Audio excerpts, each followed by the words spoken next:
নমস্কার বন্ধুরা, শুভ সন্ধ্যা। আজকের দিনে নিফটি একটা দুর্ধর্ষ মুভ দিল বলা যেতে পারে এবং মার্কেটে একটা বেশ বড় উথাল-পাথাল সৃষ্টি করলো। বেশ কিছু স্টক কিন্তু ভালো চলেছে।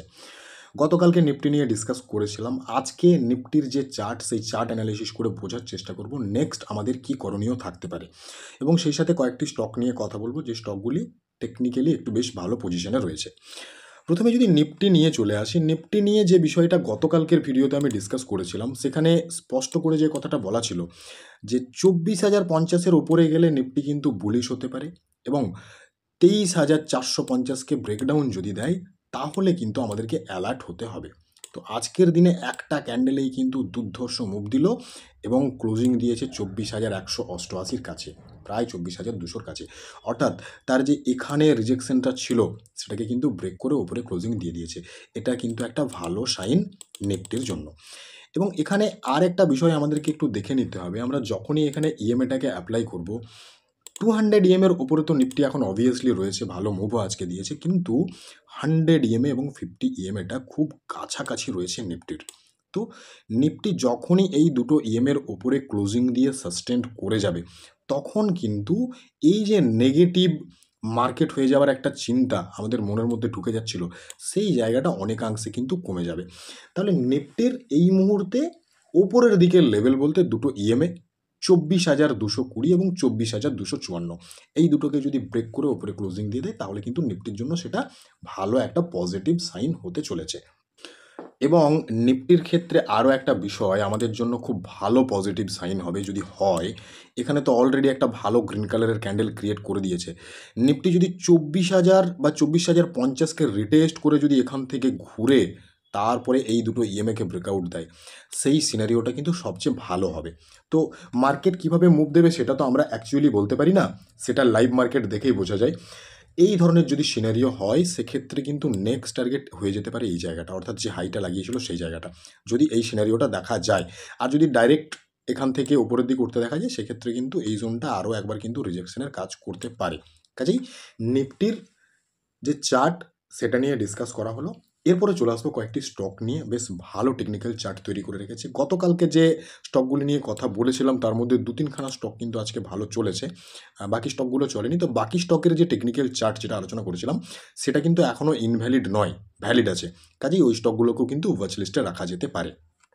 প্রথমেই চলে আসবো করোম্যান্ডেল নিয়ে। করোম্যান্ডেল একটা বেশ ভালো পজিশনে রয়েছে, মিড টার্মের ভিউতে আমি ডিসকাস করেছিলাম, গতকালকেও আলোচনা করা হয়েছিল। তো স্টকটির যে টার্গেট সেটা তো অলরেডি সেট হয়ে গেছে। এখানে কিন্তু আজকে আবারও একটা মুভ দিয়েছে 1.5%-এর এবং আজকের দিনের যে হাই লাগিয়েছে এই হাইয়ের ওপরে যদি স্টকটি আবার যেতে শুরু করে দেন এখানে কিন্তু আরও একটা মুভ নিয়ার ফিউচার দেখা যেতে পারে। নেক্সট কথা বলবো জুবলিয়ান্ট ফুডওয়ার্কস। এই স্টকটি নিয়েও গতকালকে ডিসকাস করেছিলাম, কাপ অ্যান্ড হ্যান্ডেল প্যাটার্নের ব্রেকআউট দিয়েছিল গতকালকে, আজকের দিনেও দেখা গেল কিন্তু ভালো একটা মুভ, 2.29%-এর মুভ এবং ওপরে ক্লোজিং। তো এই স্টকটি পরপর দুদিন অলরেডি এখানে মুভ দিয়ে ফেলেছে। যাদের হোল্ডিংসে আছে তারা নিজেদের মতন করে আপনারা ডিসিশন নেবেন আপনারা কী করবেন। আর ফ্রেশ বাইংয়ের ক্ষেত্রে যদি এরপরে চিন্তাভাবনা করা হয় সেক্ষেত্রে যেটা করতে হবে সেটা হচ্ছে এই 716-র কাছাকাছি কোনো জোন যদি একবার রিটেস্ট করতে আসে, এখান থেকে যদি বাউন্স ব্যাক করে তাহলে খুব ভালো সিনারিও হতে পারে সেটা, তাহলে এই জায়গাটা একটা ভালো বাইং জোন হতে পারে। আদারওয়াইজ এখানে যে হাইটা বানিয়েছে এই হাইয়ের উপরে যদি আবার যেতে শুরু করে দেন এখানেও কিন্তু সুইং ট্রেডিংয়ের একটা অপরচুনিটি থাকতে পারে। নেক্সট যে স্টকটি নিয়ে কথা বলবো স্টকটি হলো বিএলএস। বিএলএস খুব সম্ভবত গত পরশুদিন আমি ডিসকাস করেছিলাম যখন এখানে ফ্ল্যাগ প্যাটার্নের ব্রেকআউট দিয়েছিল। তো আজকের দিনে কিন্তু বিএলএস এখান থেকে একটা ভালো মুভ অলরেডি দিয়ে ফেলেছে, যেটা 3%-এর কাছাকাছি এবং তার যে এই জায়গাতে যে হাই সেই 501-এর কাছাকাছি জায়গাতে দাঁড়িয়ে রয়েছে। তো স্টকটি যদি তার ফ্ল্যাগ প্যাটার্ন যেটাকে ব্রেক করেছে, তার যে নেক লাইন ওপর দিকে রয়েছে, যে রিজেকশন রয়েছে, এটাকে ব্রেক করে ওপরে যদি একটা ভালো ক্লোজিং দিয়ে দেয় ডেলি ক্যান্ডেলে দেন এখানে কিন্তু আরও মুভ দেখা যেতে পারে এবং অলরেডি আমি এর যে টার্গেট সেটা আগের ভিডিওতে ক্যালকুলেট করে দেখিয়েছিলাম। এরপরে চলে আসবো স্টক যেগুলোকে সিলেক্ট করা হয়েছে, ভালো টেকনিক্যাল চার্ট তৈরি করেছে এবং মুভ দিতে পারে। প্রথম স্টক হলো ফর্টিস হেলথ কেয়ার। এই স্টকটি কিন্তু টেকনিক্যালি বেশ ভালো একটা স্ট্রং জায়গাতে রয়েছে। প্রথমেই যে বিষয়টা এই স্টকটির ক্ষেত্রে দেখা যাচ্ছে সেটা হচ্ছে এই জায়গাতে একটা ট্রেন্ড লাইন যদি ড্র করে দেওয়া হয় তাহলে দেখা যাচ্ছে এই ট্রেন্ড লাইনটি কিন্তু স্টকটির জন্য খুব ভাইটাল। এখানে সাপোর্ট, এখানে সাপোর্ট, এই জায়গাতেও সাপোর্ট, এই জায়গাতেও সাপোর্ট এবং এই জায়গাতেও সাপোর্ট। অর্থাৎ যখন যখন স্টকটি নিচের দিকে ফল করেছে এই ট্রেন্ড লাইনে সাপোর্ট পেয়েছে, অর্থাৎ কারেকশন যখন করেছে তখন সাপোর্ট পেয়েছে। এবং এই মুহূর্তে স্টকটি যে জায়গার মধ্যে দাঁড়িয়ে রয়েছে সেই জায়গাটাকে যদি মার্ক করা হয় তাহলে দেখা যাচ্ছে ওই জায়গাটা কিন্তু বেশ কিছুটা সময় রিজেকশনের কাজ করছে। যদি এই জায়গাটাকে মোটামুটি মার্ক করে দেওয়া হয় 732-এর কাছাকাছি যে জায়গাটা রয়েছে, এই জায়গাটা 730 থেকে 732, এখানে একবার রিজেকশন, দুবার রিজেকশন, তিনবার রিজেকশন। তো এখানে যে বিষয়টা আসছে সেটা হচ্ছে এই দুটো জায়গা মিলিয়ে কিন্তু একটা ভালো প্যাটার্ন তৈরি করছে, সেটা হচ্ছে অ্যাসেন্ডিং ট্রায়াঙ্গেল প্যাটার্ন। তো স্টকটি এখানে ভলিউমও ভালো ক্রিয়েট করছে দেখা যাচ্ছে, কাজেই সম্ভাবনা রয়েছে এই অ্যাসেন্ডিং ট্রায়াঙ্গেল প্যাটার্নকে ব্রেকআউট দিতে পারে। তো যদি স্টকটি অ্যাসেন্ডিং ট্রায়াঙ্গেল প্যাটার্নকে ব্রেকআউট দিয়ে 730-35-এর উপরে সাস্টেন করে যায়, ভালো একটা ভলিউম ক্রিয়েট করে, দেন এখানে কিন্তু একটা ভালো মুভ আশা করা যেতে পারে সুইং ট্রেডিংয়ে। কাজেই ফর্টিস হেলথ কেয়ার লিমিটেড স্টকটিকে কিন্তু ওয়াচ লিস্টে রাখা যেতে পারে সুইং ট্রেডিংয়ের জন্য। নেক্সট স্টকে আসবো ক্যাম্পস। ক্যাম্পস কিন্তু খুব সুন্দর একটা কোম্পানি, বেশ ভালো টেকনিক্যাল চার্ট এই মুহূর্তে তৈরি করে রেখেছে। তো স্টকটিকে সুইং ট্রেডিংয়ের জন্য ওয়াচ লিস্টে রাখা যেতে পারে। এরপরে স্টকটিকে সিলেক্ট কেন করা হয়েছে সেটা প্রথমে দেখি। প্রথমেই যে বিষয়টা স্টকটিতে আমার চোখে পড়ছে সেটা হচ্ছে তার যে লো, সেই লোগুলোকে কিন্তু খুব সুন্দরভাবে ওপরে শিফট করছে প্রত্যেকটি বার, তার প্রিভিয়াস লোকে কিন্তু ব্রেকডাউন দিচ্ছে না, নাম্বার 1।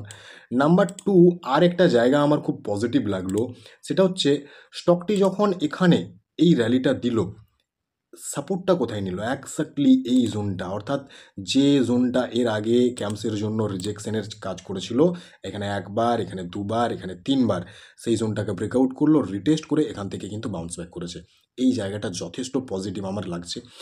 থার্ড আরেকটা জায়গা আমার খুব পজিটিভ লাগছে, সেটা হচ্ছে স্টকটি যখন এই জায়গাতে দেখুন র্যালিটা দিয়েছিল, এখানে ভলিউমটা কত সুন্দরভাবে ইনক্রিজ হয়েছিল, কিন্তু যখন এখানে প্রফিট বুকিং এলো এখানে দেখুন ভলিউম ডিক্রিজ হয়ে গেল।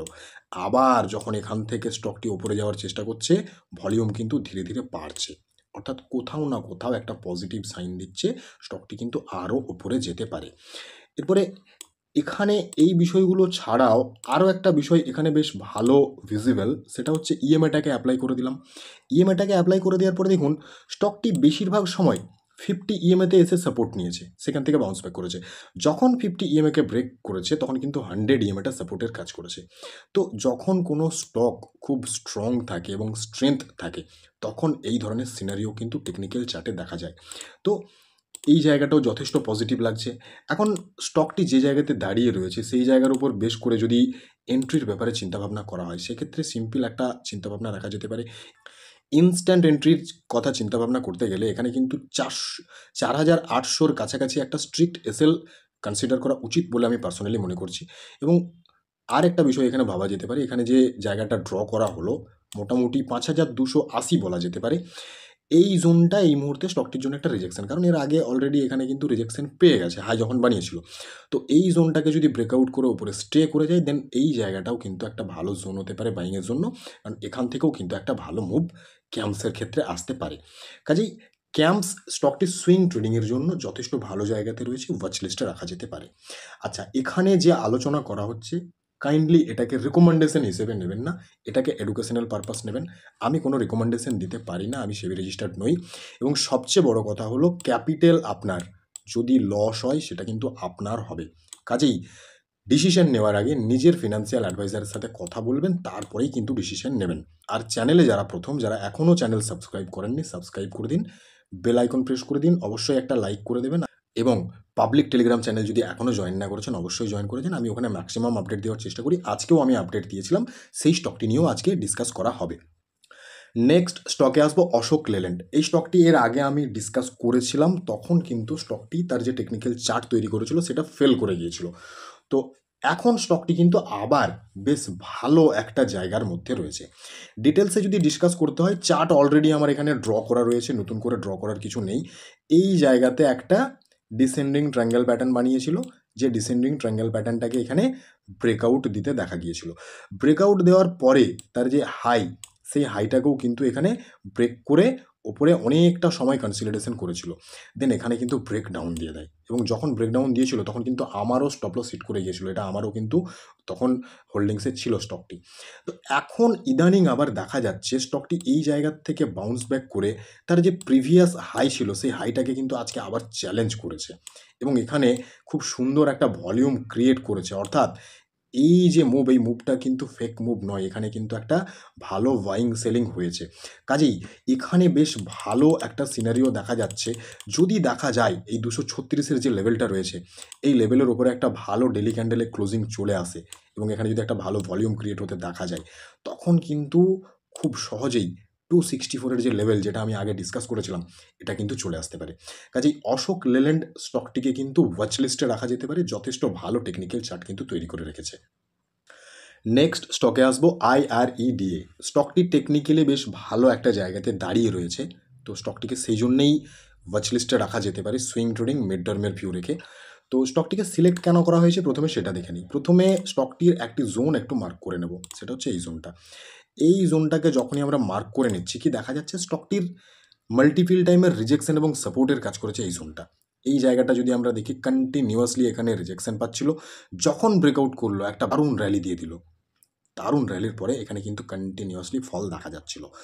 তো এই যে ফল হচ্ছিল এই ফলটাও কিন্তু একটা ট্রেন্ড লাইনে রিজেকশন পেয়েই হচ্ছিল। যদি এই জায়গার থেকে আমরা একটা ট্রেন্ড লাইন ড্র করি তাহলে দেখা যাচ্ছে এই ট্রেন্ড লাইন ধরেই কিন্তু রিজেকশন পাচ্ছিল। এখানে একবার, দুবার, তিনবার এই জায়গাটাতে ব্রেকআউট দিল, ব্রেকআউট দেওয়ার পরে দেখুন এখানে রিটেস্ট করে আবার ওপরে যাওয়ার চেষ্টা করছে এবং যখন ওপরে যাওয়ার চেষ্টা করছে স্টকটি কোথায় দাঁড়িয়ে রয়েছে এই মুহূর্তে? এই জোনটাতে। এই জোনটা হচ্ছে কত? মোটামুটি 225-এর কাছাকাছি এই জোনটাতে দাঁড়িয়ে রয়েছে। তো স্টকটি যেহেতু এখানে অলরেডি তার যে ট্রেন্ড সেটাকে ব্রেকআউট করে রিটেস্ট করে নিয়েছে, রিটেস্ট করে আবার উপরে যাওয়ার চেষ্টা করছে, যদি দেখা যায় 225-এর উপরে স্টকটি একটা ভালো ক্লোজিং দিয়ে দেয়, দেন এখানে কিন্তু সম্ভাবনার একটা জায়গা তৈরি হবে যে স্টকটি আবার একটা ভালো র্যালি ওপরের দিকে দিতে পারে। কাজে 225-এর উপরে একটা ভালো closing with a good volume যদি এটা পাওয়া যায়, দেন এখানে কিন্তু নেক্সট আমরা এক এক করে অনেকগুলো লেভেল দেখতে পেতে পারি এবং সেক্ষেত্রে ফাইনালি মিড টার্মের ভিউতে এখানে যে হাইটা লাগিয়েছিল মোটামুটি 300 টাকার কাছাকাছি এই লেভেল পর্যন্ত কিন্তু দেখা যেতে পারে। তো স্টকটিকে সুইং ট্রেডিং এবং মিড টার্মের ভিউ রেখে ওয়াচ লিস্টে রাখা যেতে পারে। সবার শেষে যে স্টকটি নিয়ে কথা বলবো অটো সেক্টর থেকে, সেটি হলো মহিন্দ্রা অ্যান্ড মহিন্দ্রা। এই স্টকটি আমি পাবলিক টেলিগ্রাম চ্যানেলে লাইভ মার্কেটে আপডেট দিয়েছিলাম যখন দাম ছিল 3165 খুব সম্ভবত। তো সেখান থেকে কিন্তু অলরেডি একটা ভালো মুভ দিয়ে ফেলেছে এবং খুব সুন্দর একটা জায়গাতে এই মুহূর্তে দাঁড়িয়ে রয়েছে। ডিটেলসের যদি টেকনিক্যাল চার্ট আমরা অ্যানালিসিস করি তাহলে ভালো বোঝা যাবে। তো এখানে আরও একবার বলে দিই, চ্যানেলে যারা প্রথমবার তারা চ্যানেলটা সাবস্ক্রাইব করুন, বেল আইকন প্রেস করে দিন, একটু শেয়ার করে দেবেন যদি আপনাদের ভালো মনে হয়। যদি মনে হয় এই ভিডিও আপনাদের কার্যকরী তাহলে একটা লাইক করে দেবেন এবং পাবলিক টেলিগ্রাম চ্যানেলটা অবশ্যই জয়েন করে যান। ম্যাক্সিমাম আপডেট কিন্তু আমি ওখানে দিই। স্টকটিকে সিলেক্ট করার কারণ কি? আমি অলরেডি পাবলিক টেলিগ্রাম চ্যানেলে আপডেট দিয়েছিলাম, যারা নতুন করে ভিডিও দেখছেন তাদের জন্য এখানে ডিটেলসে ডিসকাস করে নিচ্ছি আমি। এই জায়গাটিতে প্রথমে একটি ট্রেন্ড লাইন ড্র করে দিলাম। কি দেখা যাচ্ছে এই ট্রেন্ড লাইনে রিজেকশন পাচ্ছিল, সেটাকে আজকের দিনে ব্রেকআউট দিয়ে ফেলেছে এবং আরও একটা জোন আমরা এখানে ড্র করব, সেটা হচ্ছে এই জোনটা। এই জোনটাকে যখনই আমরা ড্র করে দিলাম কি দেখা যাচ্ছে এটাও একটা ট্রেন্ড লাইন যেখানে স্টকটি নিচের দিকে সাপোর্ট পাচ্ছিল। তো এই দুটো লাইন মিলিয়ে একটা ট্রেন্ড তৈরি করছে, একটা প্যাটার্ন তৈরি করছে, সেটা হচ্ছে symmetrical triangle pattern. Symmetrical triangle pattern গতকালকে আরেকটা স্টকে ডিসকাস করেছিলাম, গতকালকের ভিডিও যারা দেখেছেন প্লিজ একটু কমেন্টে লিখবেন। তো সিমেট্রিক্যাল ট্রায়াঙ্গেল প্যাটার্নের ক্ষেত্রে কি হয়ে থাকে, যেটা মেনলি হওয়ার কথা সেটা হচ্ছে উপরে ব্রেকআউট দিয়ে দিলে উপরের দিকে ভালো মুভ দেয়, নিচে ব্রেক ডাউন দিয়ে দিলে নিচের দিকে ভালো একটা ফল দেখা যায়। তো যেহেতু এখানে ওপরে ব্রেকআউট দিয়েছে সম্ভাবনা রয়েছে স্টকটি কিন্তু আরও ওপরে যেতে পারে এবং সবচেয়ে বড় কথা হচ্ছে স্টকটির যে হাই এই জায়গাতে ক্রিয়েট করেছিল সেই হাইকে কিন্তু চ্যালেঞ্জ করছে, অলরেডি ওই জায়গাতেই ক্লোজিং দিয়েছে 3215 বা কাছাকাছি জায়গার মধ্যে। তো স্টকটি আজকে বেশ ভালো ভলিউম ক্রিয়েট করে এখানে এই জায়গাটা তৈরি করেছে। এখানে দুটো বিষয় ভাবা যেতে পারে। প্রথমত এখান থেকে যদি রিজেকশন পেয়ে যায়, রিজেকশন পেয়ে যদি এখানে একবার এই ট্রেন্ডকে রিটেস্ট করতে আসে এবং এখান থেকে যদি বাউন্স ব্যাক করে তাহলে এই জায়গাটা কিন্তু একটা ভালো বাইং জোন হতে পারে। আদারওয়াইজ সবচেয়ে ভালো হচ্ছে যদি দেখা যায় এই যে জোনটা ড্র করলাম 3215 এর ওপরে ব্রেকআউট দিয়ে একটা ভালো গ্রিন কালারের ক্যান্ডেল ক্রিয়েট করে দিল, এখানে একটা ভালো ভলিউম ক্রিয়েট করলো, দেন এর ওপরে কিন্তু একটা ভালো মুভ নিয়ার ফিউচার দেখা যেতে পারে। কাজেই মাহিন্দ্রা অ্যান্ড মাহিন্দ্রা স্টকটিকে ওয়াচ লিস্টে রাখা যেতে পারে সুইং ট্রেডিংয়ের জন্য। বাকি এই ভিডিও থেকে কোনো রকমের বাই সেল বা হোল্ডের রেকমেন্ডেশন দেওয়া হচ্ছে না। অবশ্যই নিজের ফিনান্সিয়াল অ্যাডভাইজারের সাথে কথা বলুন, তারপরে ডিসিশন নেবেন। সবাই সুস্থ থাকবেন, ভালো থাকবেন, ধন্যবাদ।